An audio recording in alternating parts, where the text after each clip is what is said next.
ते अजित नवले आपल्या सोबत आहेत। सर, मोठं आंदोलन नागपूरमध्ये सुरू आहे, उच्चस्तरीय बैठक पार पडली, तारीख जी आहे ती आता सरकारने जाहीर केलेली आहे। तुम्हाला विश्वास आहे का? काय नेमकं तुमचं काय म्हणणं?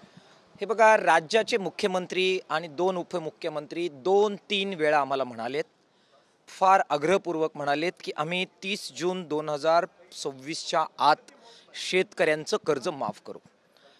आता शेवटी लोकशाही व्यवस्थेमध्ये पदावर बसलेल्या व्यक्तींवर आपल्याला विश्वास ठेवावा लागतो, परंतु अनुभव पाहता आम्ही जागे राहणार आहोत आणि खरोखर ती होईल। त्याच्यामध्ये सर्व प्रकारचं कर्ज माफ होईल, विशेषतः पॉलीहाऊसचे शेतकरी आहेत, शेडनेटचे शेतकरी आहेत, त्याचबरोबर आपले बाकी सगळे थकीत शेतकरी आहेत, नियमित कर्ज भरणारे शेतकरी आहेत, या सर्वांचं कर्ज माफ होतंय की नाही याच्यावर आमचं बारीक लक्ष राहील। आणि ते जर त्यांनी केलं नाही तर लढ्याचं हत्यार आम्ही मॅन केलेलं नाही।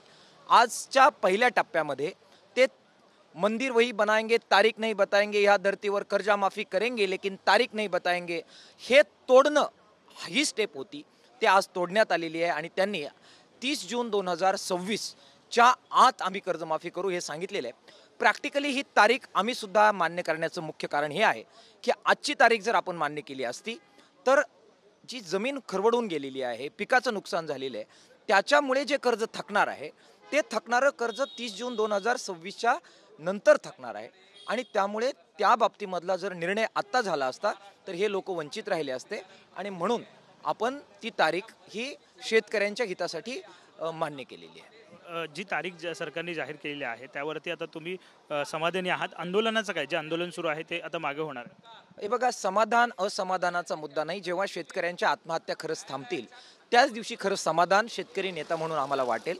मात्र आंदोलनाच्या या टप्प्याच्या पातळीवर जी परिस्थिती आहे त्याच्यामध्ये काय आपल्याला अचीव करता येतं त्याच्याबद्दल मॅक्झिमम ट्रेस आम्ही करण्याचा प्रयत्न केला, स्ट्रेच करण्याचा प्रयत्न केला। 2 तास घमासान चर्चा झाली, अनेक विषयावर एकमेकाच्या बद्दल मोठ्या प्रमाणामध्ये चर्चेत खटके उडाले, संघर्ष झालेला आहे। त्यामुळे मॅक्झिमम संघर्ष आम्हाला जो करून जे मॅक्झिमम स्ट्रेच करता येत होतं तेवढं स्ट्रेच करून आम्ही पदरात पाडून घेतलेलं आहे। तारीख ते सांगायला तयार नव्हते, त्यांना तारीख त्यांच्या तोंडून वधवून घेण्यामध्ये आम्ही यशस्वी झालेलो आहे।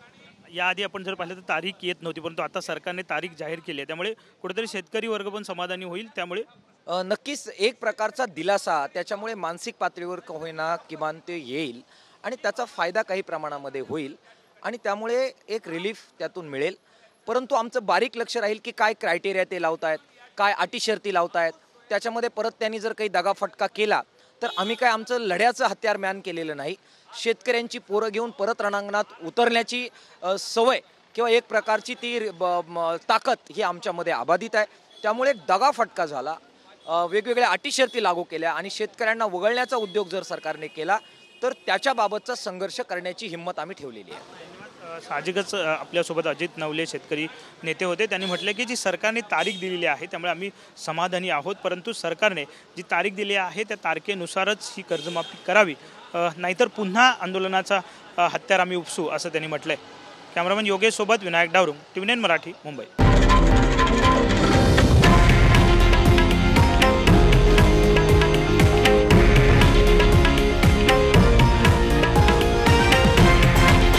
हे आहे देशातील नंबर 1 न्यूज नेटवर्क आणि आपण पाहत आहात TV9 मराठी, एकमेव।